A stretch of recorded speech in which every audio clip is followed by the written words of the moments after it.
আসসালামু আলাইকুম। তামির সারাদিন থেকে আপনাদের স্বাগত। আরো একটি নতুন ব্লগ নিয়ে চলে এলাম। আশা করছি আপনাদের ভালো লাগবে। তো বিছানাটা গুছিয়ে নিলাম মনের মতো করে। সাদা সাদা লাগছে, দেখতে ভালো লাগছে কি বলেন? খুব কষ্ট করে করেছি ঠান্ডার মধ্যে। ভিডিও শুরুতে একটি অনুরোধ করব, প্লিজ একটি লাইক দিবেন যদি আপনাদের ভালো লাগে। আপনাদের একটি লাইক আমাকে অনেক দূরে এগিয়ে যেতে সাহায্য করবে। সেই যাই হোক চলে এলাম চা খাওয়ার জন্য। একটু কড়া করে চাটা খেয়ে নেব। শরীরটা ভালো লাগছে না, মনটাও ভালো নেই। তারপরও কাজ তো করে যেতেই হবে। আসলে বসে থাকলেও ভালো লাগে না।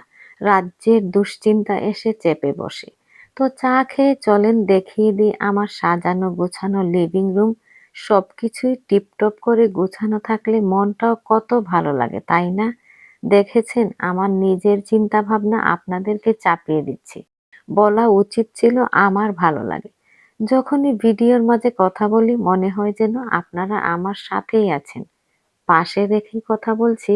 এরকম আপনাদের সাথে হয় কিনা আমাকে জানাবেন।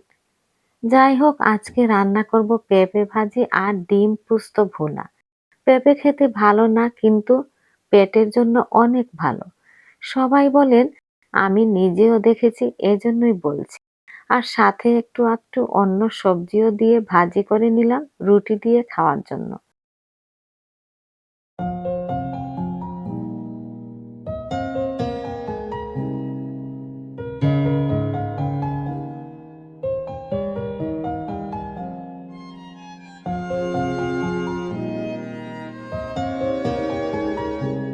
এদিকে ডিম সিদ্ধ করে ছিলে নিচ্ছি।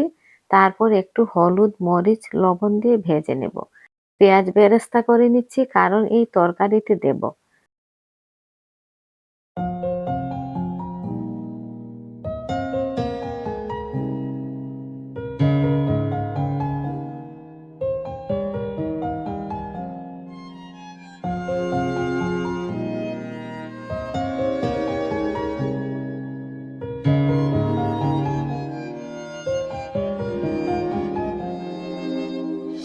তো পান বসিয়ে দিলাম, দিয়ে দিচ্ছি তেল, আদা বাটা, রসুন কুচি, পেঁয়াজ কুচি, লবণ, কাঁচামরিচের ফালি আর পেঁয়াজ কলি দিয়ে কষিয়ে দিয়ে দেব হলুদ, মরিচের গুঁড়ো, কারি পাউডার আর টমেটো দিয়ে ভালো করে কষিয়ে নেব।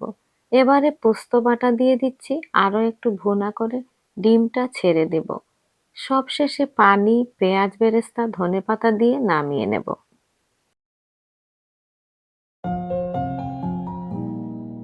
তরকারিটা রান্না করার আগে সব ইনগ্রিডিয়েন্টস গুলি বলে দিলাম। আমি তো রান্না করার পর ভয়েসটা দিচ্ছি, এই জন্য আর কি। খুবই মজা হয়েছিল খেতে। এরকম রেঁধে খেয়ে দেখবেন, ভালো লাগে। ভিডিওর কোনো অংশ যদি এতটুকু ভালো লেগে থাকে, প্লিজ লাইক, শেয়ার এবং সাবস্ক্রাইব করবেন। আর আপনারা যে যেখান থেকে দেখছেন সবাইকে অনেক ধন্যবাদ। ভালো থাকবেন সারাক্ষণ, সারা জীবন। আল্লাহ হাফেজ।